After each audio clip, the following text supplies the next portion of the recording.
Alors, dans la crise, on a des effets un peu paradoxaux de toute façon sur la qualité de l'emploi. La première chose, c'est que si on regarde les indicateurs qu'on utilise pour suivre la qualité de l'emploi, on a des pays où on a une amélioration de la qualité de l'emploi dans la crise. Et ça, c'est lié au fait qu'on a eu beaucoup de destruction d'emplois de mauvaise qualité. Donc on a un effet de structure qui, du coup, fait augmenter la qualité de l'emploi moyenne mesurée au niveau national. Par exemple, si on regarde l'Espagne, en Espagne, la qualité de l'emploi s'est plutôt améliorée.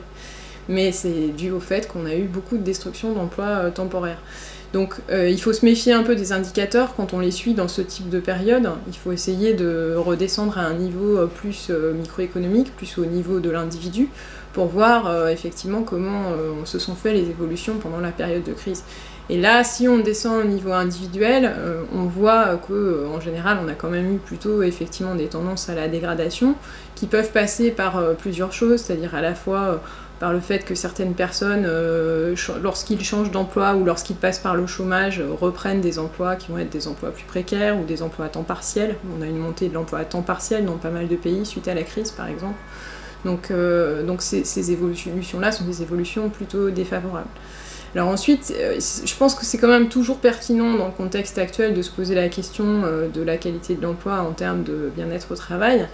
De plusieurs points de vue, enfin du point de vue de la société dans son ensemble, mais aussi même du point de vue des entreprises, parce que c'est aussi quelque chose qui est important quand même, y compris, on peut le dire en termes de compétitivité des entreprises, d'avoir une ambiance de travail qui soit une ambiance qui soit quand même positive et qui après amène à de bons résultats, y compris donc au niveau des performances économiques des entreprises.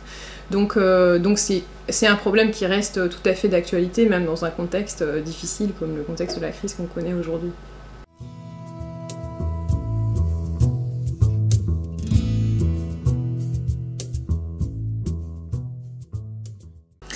Dans les enquêtes sur la satisfaction au travail, ce qu'on constate effectivement, c'est qu'avec la crise, les salariés vont plus souvent, alors bon, après peuvent réagir de manière différente, hein, mais en moyenne ils vont plus souvent effectivement mieux apprécier leur emploi aujourd'hui, c'est-à-dire dire qu'ils sont plus satisfaits de leur travail parce qu'ils savent que ce travail c'est quelque chose qui a plus de valeur entre guillemets que ce qu'ils pouvaient percevoir auparavant. Donc on a tous ces aspects-là d'environnement économique, de conjoncture qui effectivement jouent sur les perceptions individuelles. Alors ensuite, quand on est sur les indicateurs que j'ai évoqués, certains, donc ceux qui sont multidimensionnels en matière de qualité de l'emploi, ces indicateurs ont plutôt tendance quand même à se baser aussi sur des variables objectives. Donc dans ce cas-là, on a moins ce problème d'appréciation et de biais qui peut être lié au contexte dans lequel on pose des questions aux individus.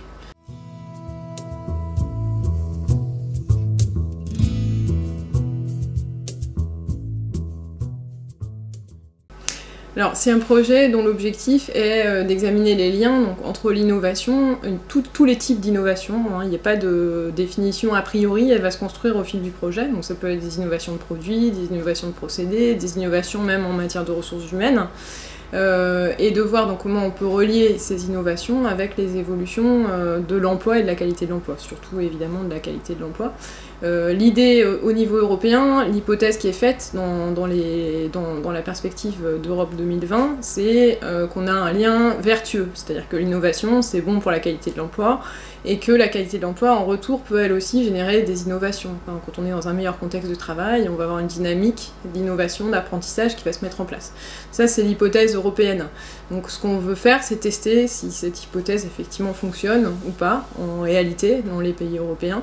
Et on va faire ça à partir à la fois de données qui sont des données macroéconomiques sur chaque pays et puis de données d'enquêtes qui sont des enquêtes d'entreprise où on va regarder quels ont été les effets de l'introduction d'innovation sur les trajectoires des entreprises en matière d'emploi et de qualité d'emploi.